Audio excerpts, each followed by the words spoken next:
Welcome back to AnimeCons TV. We're trying another thing with the Google Hangout because you've got me on the East Coast, and on the West Coast we have Patrick. Hello, how is everybody?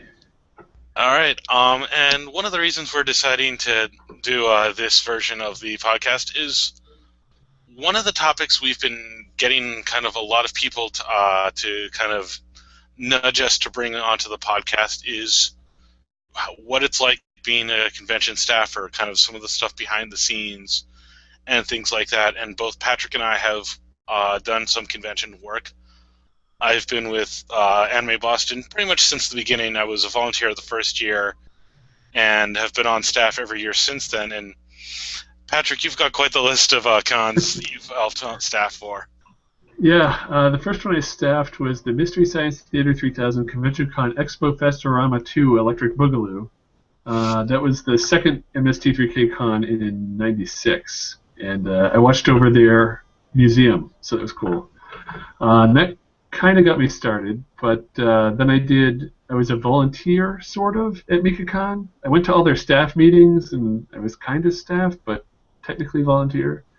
And then Anime Boston, I started that, and I was obviously staff.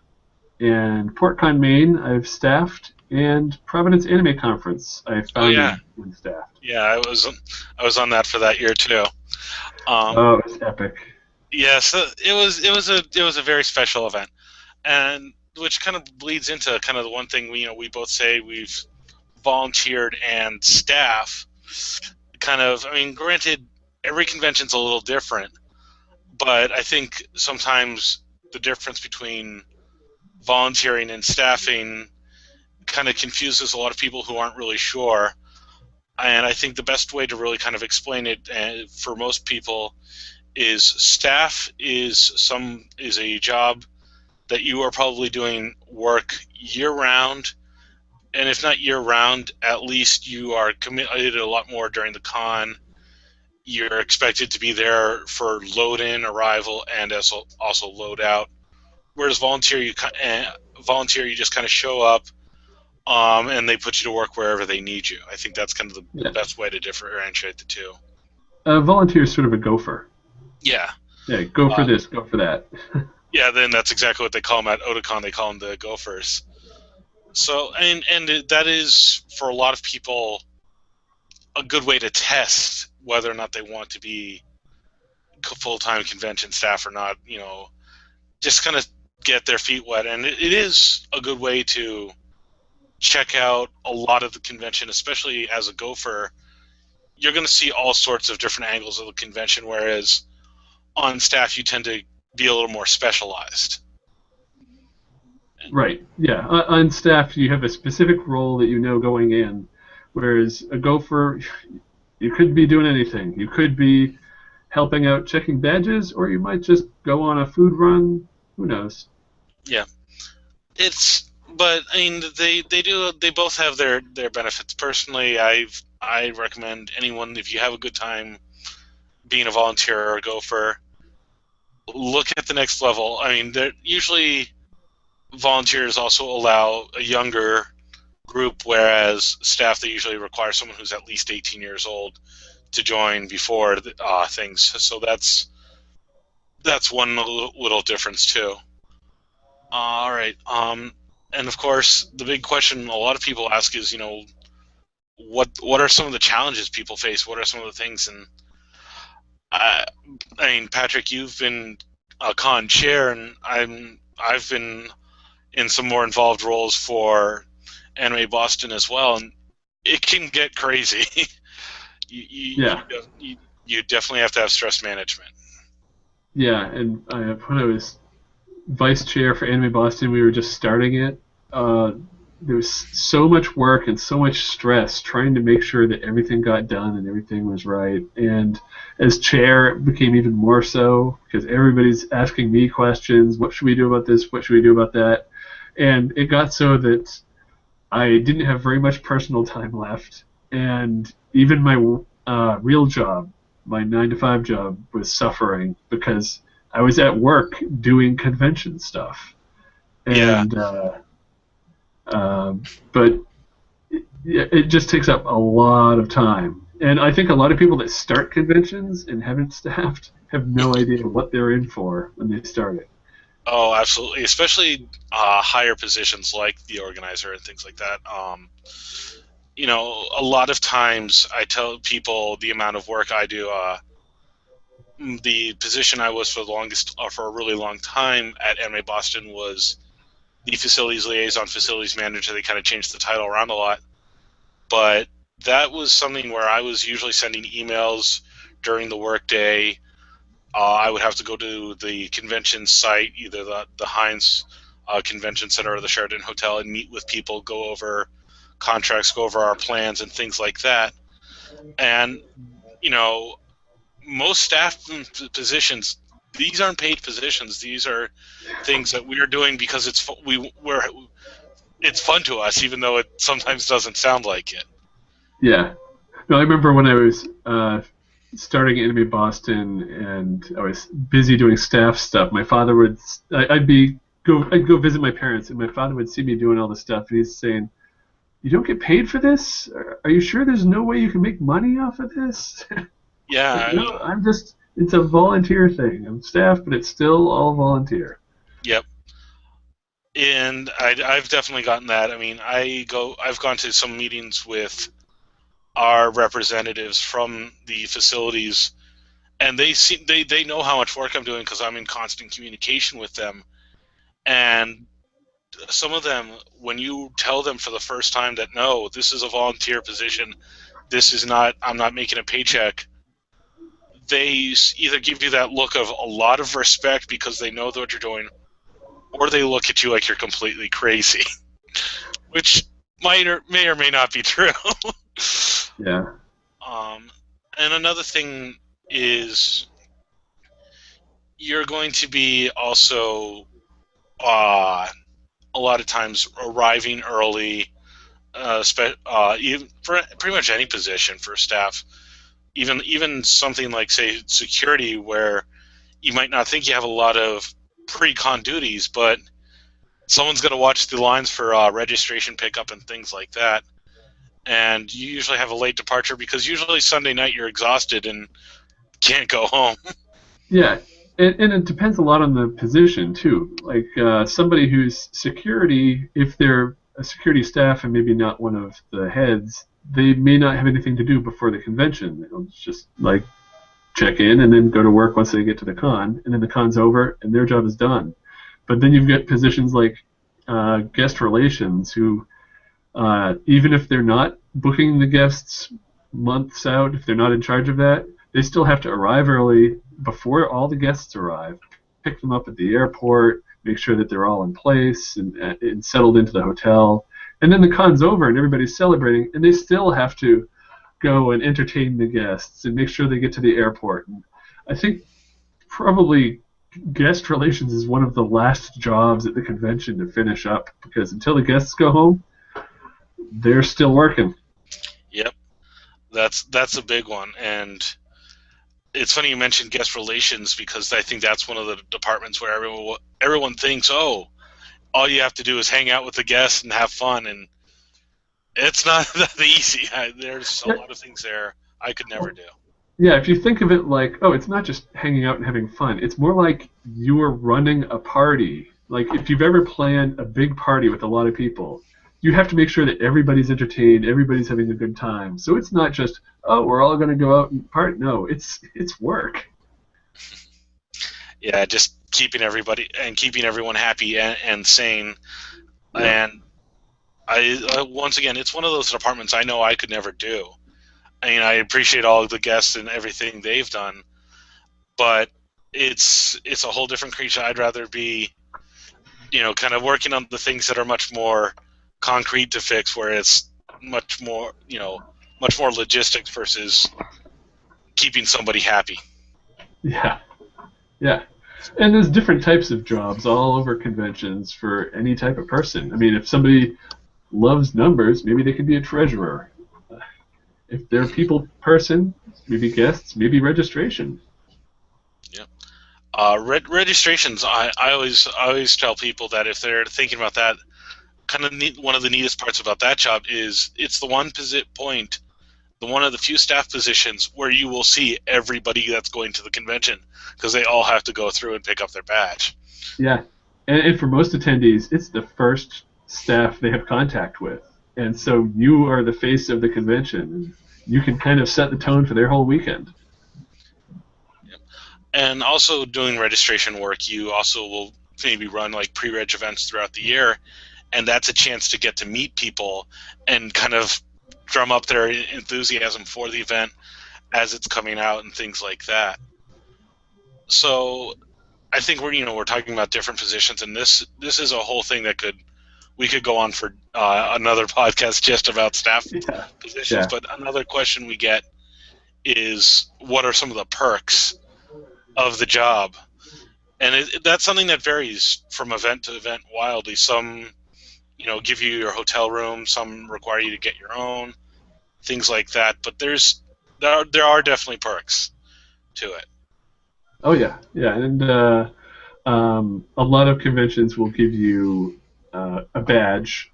I think there's only one I can think of where you actually have to buy membership if you're staff, and that's Worldcon. But everybody else pretty much gives you at least a badge if you're going to staff. And then there's usually other perks like a hotel room with 3 of your closest staff friends, probably a T-shirt, and then sometimes you get food and meals. But it varies con to con, so you'd have to look up and see what the con you're interested in offers. Yeah, I mean, that's something too, like especially if you're thinking about applying for staff, you shouldn't do it just because of the perks, because you should staff because you want to help kind of throw the best party with however many more people you're expecting, but don't do it just for the perks. And kind of when you look it up on, say, the application page on the staff website, or if someone's saying, hey, you should join staff, look into it, see what they say they're going to give you. It varies wildly from everybody, so it's kind of important to kind of read the fine print there. But the one thing I do say that's kind of across the board is, as a staff member, you get to have a different kind of fun. It's a very different feel, and yes, we say it can be extremely stressful, you get extremely busy, but you're connecting with people on a very different level. And like I said, you're helping throw a party for 1,000, 2,000, however many of your closest friends that are also sharing the same type of things that you're into as well. Yeah, and it looks good on a resume. If you're trying to find a job, this gives you experience with event planning, and then whatever sort of job you have at the convention, maybe there's a real-world job that this will help you get some experience with. Yep, and the best way to do it is, sometimes I've seen everyone kind of take a different approach. I personally have put it always as listed as kind of volunteer organizations that I'm a part of, which is the truth. I mean, but I do list all the duties that I've done for things like that. And there are some that you won't expect too. Some vendors might see you if you're walking through a dealer hall with your staff shirt on, or they might just see your staff badge, and they might give you a discount. They're not required to, but they might do that. Kind of one of my favorite stories was from one year at Anime Boston. I had to take care of kind of an emergency thing, not like a dangerous emergency, but just super important thing during one of the concerts. And so I missed about 90% of it. I saw like a couple songs at the beginning and a couple songs at the end, but for the most part, I was there taking care of this thing. And I was, kind of thought, okay, whatever, that's the job I have to do, and kind of moved on. And then a little while, the next day at the convention, the assistant director of guest relations came by to the office that I was working at, convention operations at Anime Boston, and was super serious. And it's just like, Doug, I need to talk to you right away. I'm just like, oh no, what happened now? What thing do I have to fix? And she came to me and she's like, so I told the band about how you missed a lot of the concert because you were dealing with that thing last night. and they wanted you to have this, and it was one of their tour jackets signed by all the members, and I had no idea this was coming or anything like that, and I it's the first time I can honestly say I've almost cried from joy at the convention because I was just so flabbergasted, and it's something I still have to get like a nice frame for because I want to keep that good forever. But I know, Patrick, you've also got a really fun story of something that happened for you during Anime Boston. Yeah, our hotel, the Sheraton, has a suite at Fenway Park, and so they decided it would be a good gesture for the convention to give us a couple tickets to their private box, their suite. And so, because all the executive staff were busy, and I was just on guest relations, and I was president of the New England Anime Society at the time, they decided to send me with one of the guests. And so I got to go to a Red Sox versus Mets with Travis Willingham. And there was food that comes with these private suites. It's probably the only time in my life I'll get to go in a private suite, but it was amazing. And we had a great time. And I think if I asked Travis now what his favorite time at a convention was, he'd probably still say the private suite at a Red Sox game. Now that's very unusual. That's the only time I've ever gotten to go to that. That doesn't happen every year, and I'm not saying everybody could have that sort of experience, but there are occasionally some really cool things that happen when you staff. And a lot of it is the stuff you never see coming, too. It's always... Yeah. The thing I've told a lot of people is the fans, the attendees, will always find ways to kind of surprise you and kind of recharge you when you're having stress because they're there to have a good time. They want to have a good time, and they might not know all the work you do, but most of them really do appreciate everything that you're doing for the convention because you're helping throw the party for them. The other thing I will say is you really do get to kind of meet a lot of cool people on staff. I mean, that's how you and I got to met. Yeah. Was we were on staff. That's how we met Elizabeth. Things like that.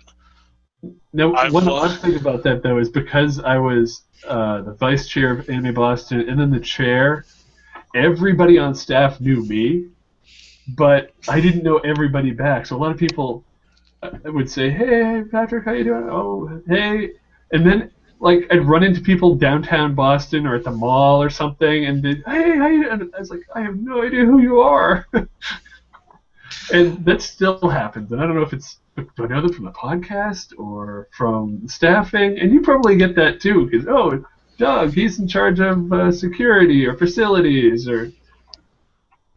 Yeah, I've definitely had a couple times where it's like, "Oh, how have you been since the convention?" And it's like, I have no idea who that is, and I'm just going to, like, "Oh, it's good to see you." And of course, there's always the swarm of like invites on Facebook or something where it's, "Oh, you're on Anime Boston staff. That automatically means I've got to add everybody." And yeah. I mean, Anime Boston's on the smaller size of staff levels for a con its size, and it still has about 400 people on staff. Yeah, but I mean, of those 400, I have so many friends now, and it's great to go to other conventions, be like, "Hey, how you doing?" and just other people to hang out with, even not talk about convention stuff, talk about other things. It is sometimes challenging to not talk about convention stuff. It always. Yeah, I mean, I know there's several people who have actually met like their future husband and wife on staff and things like that. So yeah. It's once again, you don't do it because of that, but it's a nice little surprise. I met my fiance because I was at another convention to promote Anime Boston. So there we go. Though we did touch on one thing, which is a lot of people ask, like, well, how much free time do you have during the convention? And that's another one that it really varies from kind of staff position to staff position. Yeah, some positions, they're all pre-con, and once the con starts, they're done. Yep. They can just go enjoy the con. Others, like all security, is all at the con, so they may have less free time. But I think just about every job has some amount of free time beyond sleep time. If it doesn't, then the con really should get more people for that department. Yeah, that is an important thing that you have to be careful of. Is like no staff should reach that point where one person is indisposable and they need them for everything. It's you always have kind of those higher ups that will take care of the big things when they happen, but you need to have the break. Um, but like most departments are pretty good about scheduling things. Me personally, I always run one, at least one, usually two panels at Anime Boston. One Friday, one Saturday, and I kind of work out with the departments that I'm with to say, okay, I'm going to be gone for these 90 minutes. Don't, I won't be on my radio, I won't be on my cell phone, you know, but if it's an emergency, real emergency, you can find me in this room. But I think you guys can handle it for that little bit of amount of time. And it's a good way to kind of ensure that I have something fun to do during the convention. It's kind of my Anime Boston me time. Yeah, and you've got something to look forward to, a known break time. Like, okay, at this time I can just do my thing. And even though I'm busy running game shows most of the weekend, I still do a panel, and I look forward to it. Like, oh, this is gonna be fun. And then when it's over, I'm like, oh, I'm glad it's over. But time cosplaying. If cosplayers want to staff, some staff positions you can cosplay while you're staffing. Others, you'll have free time. You can go change, run around the convention in a costume, then change back and go back to work. Depends on the job. Yeah, that's cosplay is definitely one that depends on the job. Say, if especially like say you're working on the masquerade staff, that's you're almost expected to be in costume. It might be a little weird if you didn't, but on the other hand, say we always bring up security. That's one where you kind of have to be more visible as a staffer. So Yeah. even if the convention says it's okay to staff or staff in costume, I personally wouldn't recommend it. And guest relations is another one where cosplay is usually forbidden just because if you're picking up the guest at the airport dressed as their character, it's probably not going to be great. It's a little awkward for them, so probably dress a little professional, or at least, shirt with a collar and, or the staff shirt, that's fine. But Yeah, I think most guest relations departments say, business casual or things like that, yeah. and which for some people means dressing up more for their convention job than they do for their regular job. But it's again doing a lot of research, and no convention like department's going to be upset if you before you apply you send them an email asking questions, because they'd rather you ask the questions ahead of time than go through the process of applying and then ask, oh well, I want to wear this costume while I'm doing this job, and make an awkward conversation for everybody. Yeah, exactly. And yeah, it's better to get all the information you want before applying. So that's kind of the big stuff. Research. Yeah. So a lot of the other questions, I kind of put out the call to friends about what questions they've gotten asked as staff. A lot of people say, well, where do I start? And we mentioned volunteering, and that's not always an option for everyone, especially if you're a little older of the general volunteer crowd. Um, but look for departments that have huge numbers, I would say, such as security, or Anime Boston calls them junior techs, that are the people that are the ones in very basic video or panel rooms, don't have to know a lot of technical stuff, but look for departments that just have a high volume of positions, and I think that's a good way to start because those are most likely the positions where they just need people to fill in wherever. Yeah, and those are also the kind of departments that are all over the event. So you usually aren't stuck in one place, and you'll get to, if you're checking badges for a panel room, you can listen in on some panels. If you're running, if you like to watch video, then maybe Junior Tech would work, and you could press play on a DVD player or whatever it takes to get those videos going.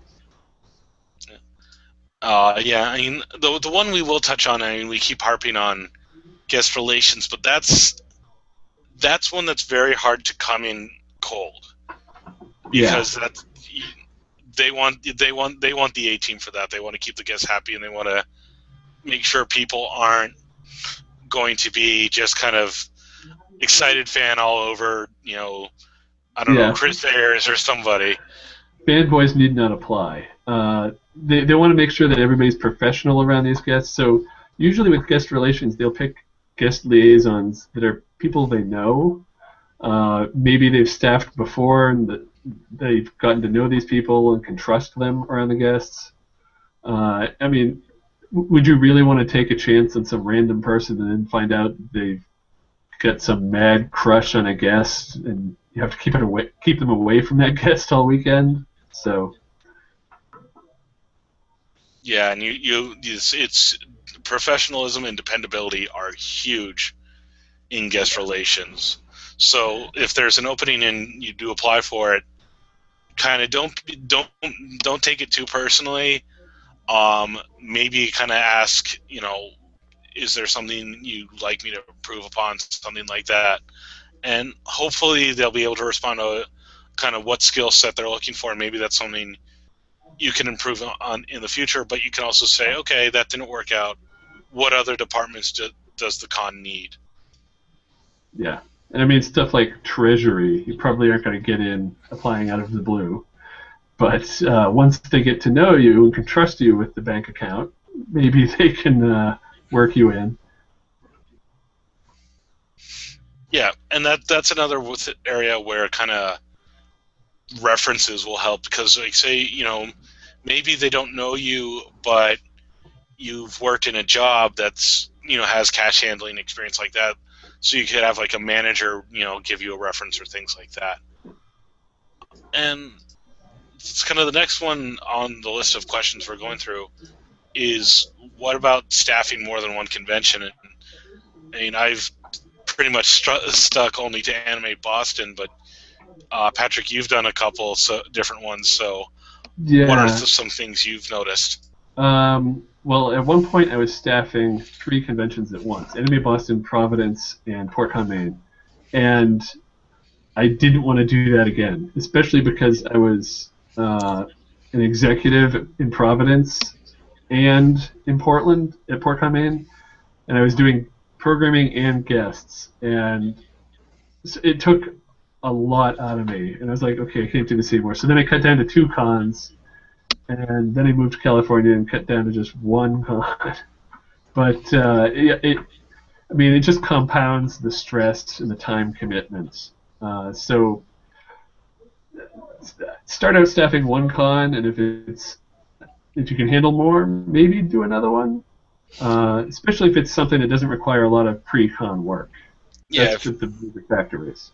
if it's light duty, you can definitely do it. But the thing I've seen a lot of people kind of get bitten by is the fact that since every con is different, the preferred practices and habits of one convention won't necessarily match the other convention. So you have to kind of adapt for that, and you have to be very cautious of not adopting the attitude of, well, this convention, the other convention I work for, does it this way, and that's so much better, and make it seem like, oh, everything the other con does is better, and things like that. You don't want to kind of step on toes that way. So Yeah. because no convention will ever do everything 100% perfectly. Some of them will do great things, but there's always room for improvement. Yeah. And staffing multiple cons is a good way to spread some of those ways to improve. You can just say, hey, We're having trouble with this. Here's what we did over here at this con. Why don't we try that? Yeah, and the other thing I've kind of noticed in friends I've seen that work other cons is they just kind of get burnt out, just kind of exhausted from all doing only staff work all the time, and there Yeah. is that disconnect of forgetting kind of what the fan experience is like, what it's like to be an attendee, and it's kind of one of my personal pet peeves of people that seem to only staff conventions and don't actually go to any as just a fan and remember what it's like to deal with a line for an event or just be able to go sit and figure out what they want to do for what panels and things like that. Yeah. Because sometimes you notice things, you'll never look at a con the same way after you staff, but you'll definitely notice things when you're attending that you wouldn't necessarily notice as a staffer. Yeah. And staffing is the first step to starting your own convention. You should never start your own convention, but if you do, at least staff another one first and learn how things operate. Because a lot of the failed conventions out there have been started by people who have no staffing experience and don't know what they're getting into. They see the latest trend in some cartoon show for little girls or some web comic with trolls, and they'll want to start their own convention, and I feel like it you're leads to referring to some disaster. very specific things here. No, I'm just making things up. Yeah. Oh man, we should totally have a ball pit. No convention's done that. Uh, yeah, Yeah, and I mean that is kind of the pitfall. Is oh, we can do this better. I can do this better, but you don't see a lot of the behind the scenes stuff, and you don't realize how many things there are to go through and kind of plan out for a convention. I mean, most conventions, especially ones that are starting out, are doing work over a year in advance. yes, yeah. And even if you're not one of the executives running the convention, if you're just on staff, you get exposed to a lot more than you would see as an attendee, and you still get an excellent look behind the scenes and how stuff works. So those are all the big questions I could think of that I've got from various friends about some of the common questions. But I think if anybody else has any questions as they watch this podcast, they should drop us a line. Yeah. And You can email so us at podcast@animecons.tv or leave us voicemail at 762-ADEQUATE. That's 762-233-7828. Yep. All right. So I think this was a pretty good conversation. We'll see where things go from here. Maybe we'll do another one on some more specific staffing questions. Thanks for tuning in, everybody. Thanks.